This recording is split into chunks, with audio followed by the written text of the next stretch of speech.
Hey guys, this is Snack Attack 8, and welcome to the second part of my 500 subscriber special answering questions. Today, as you could see with that tiny little intro that I skipped, we're playing Super Smash Bros. Brawl. I think I just did classic mode. I forgot to mention in the last episode that I have all these videos, all this gameplay pre-recorded, so I'm not playing it while I'm answering the questions. I probably wouldn't be able to talk as well as I have been while doing that. But yeah, we're going to play as Diddy Kong, because Diddy Kong is just the man. And yeah, we'll kick off these questions. Since I recorded these in advance, I have to guess on how long the video is going to be. And since this recording went pretty long, I think that we'll be doing three people's questions in these videos, and one of them's short, but so yeah. So we're gonna start with questions by Ramen Flobis 5. He's only asked 2 questions. His first one is, what kind of music do you like, and which artists do you like? So there are very few genres of music that I actually just don't like at all. And that pretty much boils down to like death metal or like screamo, because I find that type of music doesn't sound good to me. I'm not sure what is in it for people who like that. But when I listen to music, I'm mostly focusing on the melody, and I just don't see any melody in that kind of music. I'm also not the biggest fan of country music, just because I think it's a little cheesy. It's a little too sappy for my taste. But I think in most genres, there's a lot to like. Yeah. I obviously am really big into classic rock and roll, 60s, 70s type stuff. So the Beatles, the Stones, Jimi Hendrix Experience, Jefferson Airplane, The Who. Listened to a lot of Pink Floyd lately. And I like more modern bands too. I wrote some down off my iTunes. Red Hot Chili Peppers, The Killers, Radiohead, Nirvana, Neutral Milk Hotel, Arcade Fire, Fun, Beirut, Passion Pit, Cage the Elephant, Fleet Foxes. Those are the ones I wrote down. But there's a lot of stuff mixed and matched around in my iTunes. So it's hard to sort of list a lot off. But yeah, so I like a lot of different stuff. Mostly of the rockish persuasion, but not entirely. And I also really like video game music too. A lot of what I listen to a lot of that type of stuff. But yeah, and I'm always eager to listen to new artists and stuff. So if anyone wants to recommend someone, you totally PM me or something, and I'll be like, okay, cool, I'll check them out. But yeah, so there's your answer to that question. And then his second question is, do you like some kind of sport, and do you play one? I'm not the biggest sports fan, but I don't hate sports. I'm not bored watching them, but it's like, if I miss a game, I'm not going to be upset or even remember that it was on. Most of the sports I watch are with other people. I won't ever really watch it alone. But yeah, I generally am entertained by pretty much all of them. I'd say probably football is the most entertaining to me. But again, it's... And do I play one? I rode crew, which is rowing, for those of you who don't know, back in high school, and that was kind of fun. But I don't play any sports nowadays, really. So there's your answer to that question. And that's all the questions for Ramen Flobis 5. Thanks, buddy, for asking me those questions. I appreciate it. Let's check our time. Yeah, we're doing okay. Next up, we have Prince Laharl Kun, another friend of mine. I answered... I wrote down a couple little mock answers to these, and his take a long time, most of them, I think. So, be prepared for this. Alright, so his first question is, do you consider video games to be an art form? Why or why not? And this is a really big topic. Look how slow I'm moving. Oh no. This is there's a lot of argument you can make for this, and I'm going to try to keep it concise. But I really don't think there can be any debate on this issue. because even at a basic level, video games fit the same mold of any other art form. So if you look at like music, there's many different genres, and the scope of different artists ranges from, you know, like relatively unknown to really mainstream and popular. And it's the same with literature, and the same with movies, and it's the same with video games. Like, so there's indie games and really big blockbuster games like Call of Duty, and they vary in genres. There's platformer and fighting and first-person shooter, and you know, it's exactly the same in format. If you want a more in-depth answer, if you look at games like Shadow of the Colossus or Mother 3 that can make you feel emotion, they can elicit those responses, and they're actually thought-provoking, and games like you know, Persona 4 that have such well-developed characters, or games with really striking visuals like Okami or Bastion or Rayman Origins, it's like, how can you not call the medium art when there are so many examples of artistic characteristics and just all that stuff in games? And I really think the only reason they're not universally accepted as art is because it's the newest medium, because literature and even movies have been around for years now. Obviously, you know, arty art and literature have been around for years and years and years. And the fact, I think, that people who've never played them often have such strong social stigmas against them, I think both of those are probably the biggest contributors to why games aren't viewed as art already. But you know, hopefully one day the battle will be won. But that's my take on it. His next question is, what would you say the greatest VGM is? If you're gonna say entire soundtrack, I'd have to argue for Mother 3, but since it's just one VGM, I would probably have to say Zanarkand from Final Fantasy X. Next question is, do you believe that violence in video games have a correlation? So another hot topic debate question. In a sense, I think yes, but I think the entirety of that blame lies upon the availability of violent games to kids, and kids at increasingly younger ages nowadays. So, and it's like that. So the fact that so many parents will just go out and buy their 11-year-old kid like Gears of War 3 and not even think twice about what they're actually buying for them, and I think that is mostly like because here, let me collect my thoughts. I think that as people mature more and more, they become less impressionable, obviously. And I definitely don't think that playing violent video games will, like, subliminally influence any person to go out and kill someone. But I do think they can have a negative effect on people too young to understand them. So if you buy your 11-year-old kid Gears of War, you know, it's just, kids are impressionable. And I'm not going to say there's no correlation, but I'd say most of the blame lies on the parents who aren't educated enough to know what they're buying for their kid, or who don't care, and the availability of these games to parents who are like that. So there's my answer to that question. Sorry if it's a little all over the place. His next question, has LPing helped you in the outside world, such as making it easier to talk to others, etc.?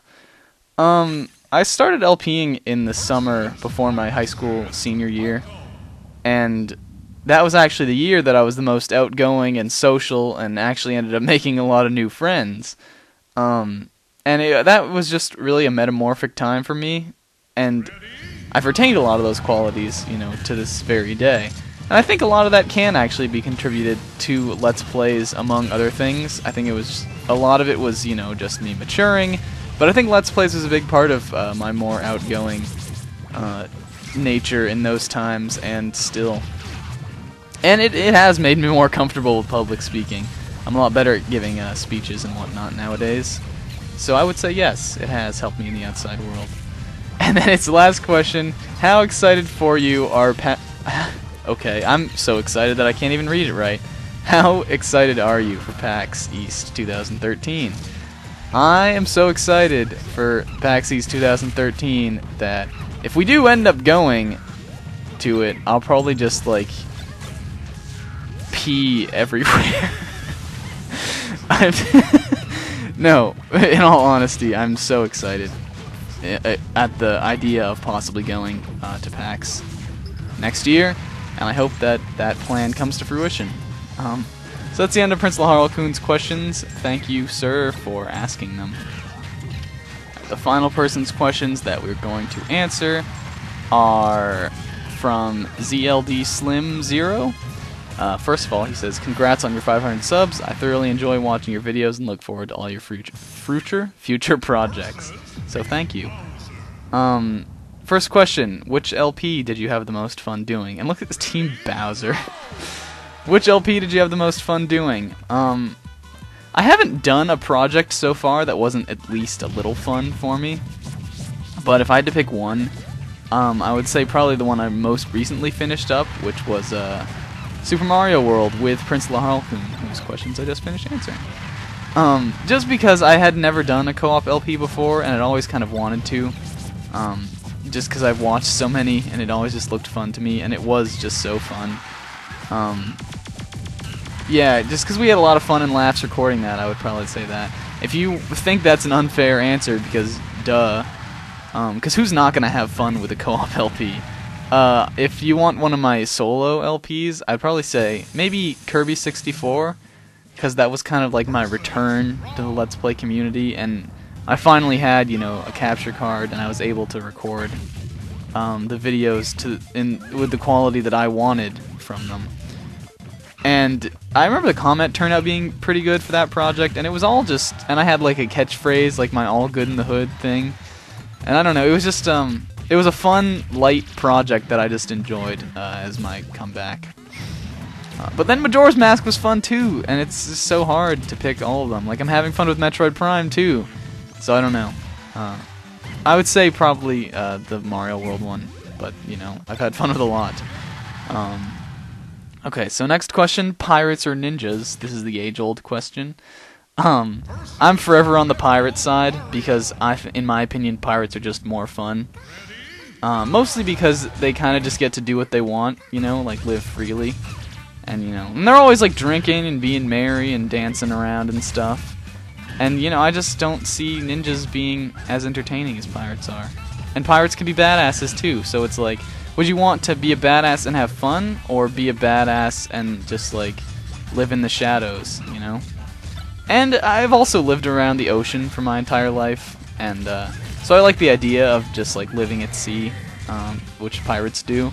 And actually, in fact, to continue this question, to beat it even further, when I was younger, when I lived in Florida, a couple of my friends and I would ride this paddle boat through the canals, because everywhere in all the neighborhoods in Florida have like these canal systems, or at least the ones near the ocean do.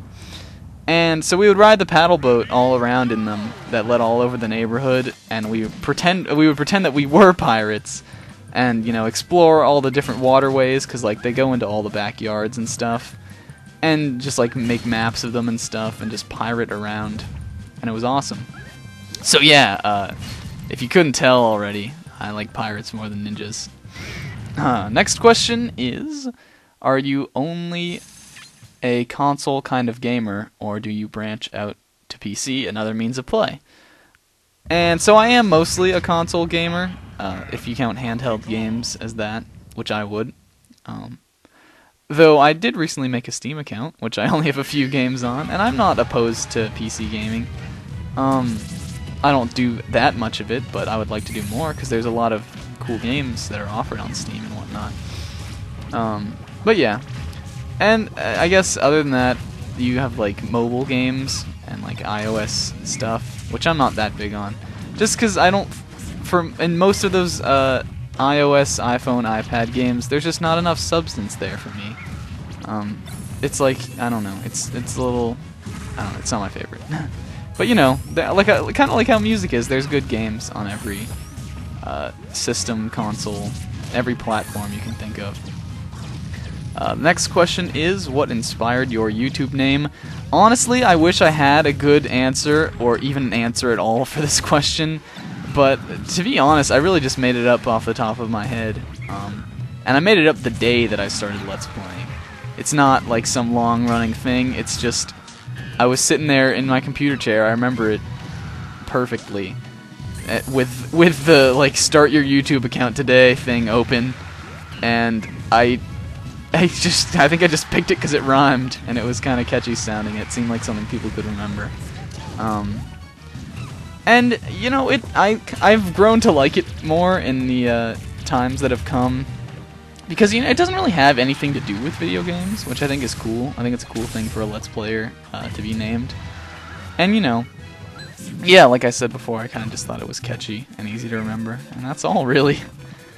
And then this final question is, what made you want to start your own Let's Plays? Which I kind of answered in the last episode, but there was more to that, and I know, how could you possibly imagine there being more to that, because I talked so long for that one. But when I was a kid, and I think I talked about this in another video, but I'll say it again, because I want to just keep this going for a little more. When I was a kid, I was really interested in video game like strategy guides and you know, like actual book walkthroughs, and because I would always buy those with the games that I got, so that I could, you know, if I got stuck, I would, because we didn't really have the internet for a long time back in those days. So when I got stuck, you know, I'd need that to help me, and I would always just like reading through them, just when I wasn't even playing the game. And I always thought it might be cool to write my own video game strategy guides, and you know, just tell people how to beat the game, and you know, give all the information that I knew on it. And I liked the idea of that. And that's kind of, if you think about it, a lot of what Let's Play is. Except it's even better because you get to not just give your tips on how to beat the game, but you know, how you think about it and stuff like that. So I think a lot of that childhood want to maybe write strategy guides, or my interest in them, a lot of that led to my interest in Let's Plays. And like I said before, you know, all the other Let's Players that I watched made me want to start my own. And I really just wanted to share my thoughts on all my favorite games with other gamers, because in real life I don't have too many, or really any, gamer friends. I have friends, I just don't have too many who play games. I've always been the gamer guy, like the designated like nerdy guy in my group of friends. So I think a lot that influenced it as well. But you know, or maybe I just said it because I was bored. Who knows? Now we got our credits here, so this worked out all right. But that's gonna be the end of the questions for today. I covered a lot of ground, I think, which I'm pleased with. Hope you guys enjoyed listening to my answers, and thanks to those of you who did ask, whose questions were answered in this video, for asking said questions. And we got our nice K-Rool battle music here, which is pretty cool. I've officially run out of things to say. So yeah, so until next time, guys, I've been SnackAttack8. The next video, who knows what we'll be playing then, because I don't have it recorded yet, but I'm sure it's something fun. So yeah, I'll see you guys then. Thank you again for asking the questions. Bye!